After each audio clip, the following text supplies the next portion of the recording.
சென்னையில் உள்ள கஸ்தூரிபா அரசு மருத்துவமனையில் பெண்ணின் வயிற்றில் இருந்த கட்டியை கண்டறியாமல் கர்ப்பமாக இருந்ததாக கூறி சிகிச்சை அளித்த விவகாரம் தொடர்பாக மருத்துவக் கல்வி துணை இயக்குனர் ஆய்வு நடத்தி வருகிறார். இது தொடர்பான கூடுதல் தகவல்களை நமது செய்தியாளர் லாவண்யாவிடம் கேட்கலாம். லாவண்யா, சென்னை கஸ்தூரிபா அரசு மருத்துவமனையில் பெண்ணுக்கு தவறான சிகிச்சை அளிக்கப்பட்ட விவகாரம் குறித்த பின்னணி தகவல்களை சொல்லுங்கள். சென்னை கண்ணகி நகரை சேர்ந்த அசினா பேகம் அவருக்கு 28 வயது ஆகிறது. அவருக்கு 7 வருடம் ஆகிறது திருமணமாகி. இந்த நிலையில் அவருக்கு பாலிசிஸ்டிக் ஓவரி சிண்ட்ரோம், அதாவது கர்ப்பப்பையில் ஏற்கனவே கரு உருவாவதற்கு முன்பாக பல்வேறு பிரச்சனைகள் அவருக்கு இருந்து வருகிறது. இதற்கு தொடர் சிகிச்சை அவர் கஸ்தூரிபா அரசு மருத்துவமனையில் மேற்கொண்டு வந்திருந்தார். அது மட்டும் இல்லாமல் இந்த ஆண்டு தொடக்கத்தில் ஜனவரி மாதத்தில் அவருக்கு அந்த பாலிசிஸ்டிக் ஓவரி சிண்ட்ரோம் என்ற அந்த நோய்க்கான சிகிச்சை இந்த மருத்துவமனையில் அளிக்கப்பட்டது. குறிப்பாக லாப்ரோஸ்கோபிக் முறையில் அவருடைய கர்ப்பப்பையில் இருக்கக்கூடிய அந்த கரு முட்டைகள் முறையாக வெளிப்படாமல் இருப்பதற்கான அந்த சிகிச்சை அவருக்கு அளிக்கப்பட்டது. அதனைத் தொடர்ந்து ஏப்ரல் மாதத்தில் அவர் கருவுற்று இருப்பதாக அவருக்கு யூரினரி பிரெக்னன்சி டெஸ்ட் எனக்கூடிய அந்த கருவுற்று இருக்கிறாரா என்பதை கண்டறிவதற்கான சோதனை மேற்கொள்ளப்பட்டது. அதில் அவருக்கு கருவுற்று இருக்கிறார் என்று ஆய்வு முடிவுகள் வெளியாகி இருக்கின்றன. அதன் அடிப்படையிலேயே அவருக்கு அவருக்கான சிகிச்சை அளிக்கப்பட்டிருப்பதாகவும், அது மட்டும் இல்லாமல் அவர் தொடர் சிகிச்சைக்கு கஸ்தூரிபா அரசு மருத்துவமனையில் தான் மேற்கொண்டு இருக்கிறார் என்று அவர் தரப்பில் கூறப்பட்டிருந்தது. இந்த நிலையில் இதனை மருத்துவர்களிடம் கேட்டபொழுது அவருக்கு ஏப்ரல் மாதத்தில் அவர் கருவுற்று இருக்கிறார், அதற்கான பரிசோதனைகள் அவருக்கு பாசிட்டிவ் ரிசல்ட் வந்ததாக இங்கே இருக்கக்கூடிய மருத்துவர்கள் தெரிவித்திருக்கிறார்கள். ஆனால் அதனைத் தொடர்ந்து அவர் உரிய முறையில் சிகிச்சை மேற்கொள்ளவில்லை என்றும், அது மட்டும் இல்லாமல் அந்த சிகிச்சையின் மூலமாக, அதாவது ஸ்கேன் பரிசோதனை மூலமாக அவருடைய சிசு ஆரோக்கியமாக இருக்கிறதா என்பதை அறிவதற்கான எந்த விதமான பரிசோதனையும் அவர் மேற்கொள்ளவில்லை என்று இங்கே இருக்கக்கூடிய மருத்துவர்கள் தெரிவித்திருக்கிறார்கள். இந்த நிலையில் அவருக்கு அதாவது அவருக்கான டெலிவரி டேட் எனக்கூடிய அந்த நாள் நவம்பர் மாதம் 18ஆம் தேதி அளிக்கப்பட்டிருந்தது. ஆனால் அந்த நாளில் அவருக்கு அதிக அளவில் வயிற்று வலி வந்ததாகவும், அதன் காரணமாக அவர் தனியார் மருத்துவமனையில் அனுமதிக்கப்பட்டிருக்கிறார், அவருடைய சொந்த ஊரான வந்தவாசியில்.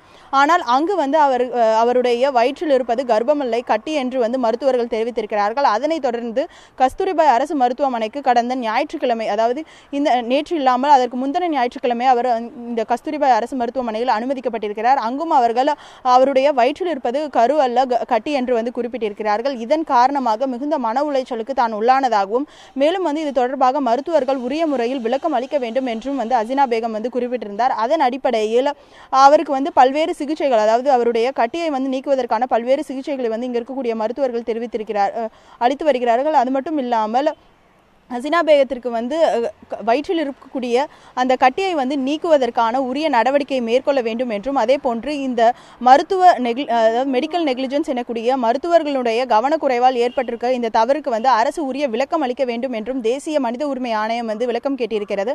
அதன் அடிப்படையில் துணை மருத்துவ கல்வி இயக்குனர் தலைமையில் தற்பொழுது விசாரணை குழு அமைக்கப்பட்டு அங்கு தற்பொழுது கஸ்தூரிபா அரசு மருத்துவமனையில் இதற்கான விசாரணை நடைபெற்று வருகிறது. தேவேந்திரன். லாவண்யா, தேசிய மனித உரிமை ஆணையம் விளக்கம் கேட்டிருப்பது குறித்து சொல்லியிருந்தீர்கள். இந்த விவகாரத்தில் தேசிய மனித உரிமை ஆணையம் தானாக இந்த விசாரணையை நடத்த உள்ளதா, அல்லது இந்த விளக்கத்தை கேட்டிருக்கிறதா, அல்லது பாதிக்கப்பட்ட பெண் இது குறித்த ஏதேனும் ஒரு ஆதாரப்பூர்வமான புகாரை அவர் தாக்கல் செய்திருக்கிறாரா, நஷ்டஈடு கோரி இது குறித்து கோர்ட்டில் தாக்கல் செய்ய வாய்ப்புள்ளதா, வழக்கு நடத்த வாய்ப்புள்ளதா? தேசிய மனித உரிமை ஆணையம் பத்திரிகையில் வந்திருக்கக்கூடிய செய்திகளை அடிப்படையாக வைத்தே இந்த வழக்கினை தன்னிச்சையாக முன் இதனை விசாரணைக்கு எடுத்திருக்கிறது. அதன் அடிப்படையிலேயே மாநில அரசிடம் உரிய முறையில் விசாரணை நடத்தி இதற்கான விளக்கத்தை அளிக்க வேண்டும் என்று சுகாதாரத்துறை செயலாளர் மற்றும் கஸ்தூரிபா அரசு மருத்துவமனைக்கு அதற்கான நோட்டீஸை அனுப்பியிருக்கிறது. குறிப்பாக இந்த விவகாரத்தை பொறுத்தவரையில் அசினா பேகத்திற்கு வயிற்றில் கட்டியிருப்பதை ஆரம்ப காலத்தில் கண்டறியாமல் விட்டதற்கு உரிய விளக்கத்தை அளிக்க வேண்டும் என்றும், அதே போன்று வயிற்றில் கட்டி அறியப்படாமல் 8 மாதத்திற்கு கர்ப்பம் என்று சிகிச்சை அளித்ததற்கான காரணம் வேண்டும் என்றும், அதே போன்று உரிய முறையில் அவர் சிகிச்சை மேற்கொண்டாரா, அவர் உரிய பரிசோதனைகளை மேற்கொண்டாரா என்பது தொடர்பான உரிய விளக்கங்களை அளிக்க வேண்டும் என்று தேசிய மனித உரிமை ஆணையம் கேள்வி எழுப்பியிருக்கிறது. அதன் அடிப்படையிலேயே இந்த விவகாரமானது தற்பொழுது விசாரணை மேற்கொள்ளப்பட்டு வருகிறது. குறிப்பாக இந்த விசாரணையானது டெபுட்டி டிஎம்இ, அதாவது துணை மருத்துவ கல்வி இயக்குனர் தலைமையில் இந்த விசாரணையானது தற்பொழுது நடைபெற்று வருகிறது. இந்த குழுவை மருத்துவர் சபிதா தலைமை தாங்கி தற்பொழுது விசாரணை மேற்கொண்டு வருகிறார். அது மட்டும் இல்லாமல் இந்த குழுவில் கீழ்ப்பாக்கம் அரசு மருத்துவமனையில் இருக்கக்கூடிய பேராசிரியர், அதாவது மகப்பேறு மருத்துவ பிரிவின் பேராசிரியர் டாக்டர் மலர்விழியும் இந்த விசாரணையில் வந்து தற்பொழுது ஈடுபட்டு வருகிறார். அவர்கள் அசினா பேகத்திற்கு தொடக்க காலத்திலிருந்து சிகிச்சை அளித்திருக்கக்கூடிய அந்த மருத்துவ அறிக்கைகளை வந்து தற்பொழுது ஆய்வு மேற்கொண்டு வருகிறார்கள். அது மட்டும் இல்லாமல் கஸ்தூரிபா அரசு மருத்துவமனையில் இருக்கக்கூடிய ஸ்கேன் டிபார்ட்மெண்ட்டில் இருக்கக்கூடிய லெக்சர்கள், அதாவது பதிவேடுகள் வந்து பார்த்து அவருக்கு வந்து எப்பொழுதெல்லாம் வந்து அவர் இதற்கு முன்பாக மருத்துவ பரிசோதனை வந்து மேற்கொண்டிருக்கிறார் என்றும் அதே போன்று ஸ்கேன் பரிசோதனை மேற்கொண்டிருக்கிறார் என்பது தொடர்பாக உரிய விசாரணை வந்து மேற்கொண்டு வருகிறார்கள். தேவேந்திரன். லாவண்யா, மருத்துவ கல்வி துணை இயக்குனர் நடத்தி வரும் ஆய்வு குறித்து சொன்னீங்க. இந்த ஆய்வின் அடிப்படையில் எந்த மாதிரியான விசாரணை நடத்தப்பட இருக்கிறது, அந்த விசாரணையின் அடிப்படையில் தவறு இழைத்திருக்கக்கூடிய மருத்துவர்களுக்கு எந்த மாதிரியான தண்டனைக்கு பரிந்துரைக்க வாய்ப்பு இருக்கிறது லாவண்யா?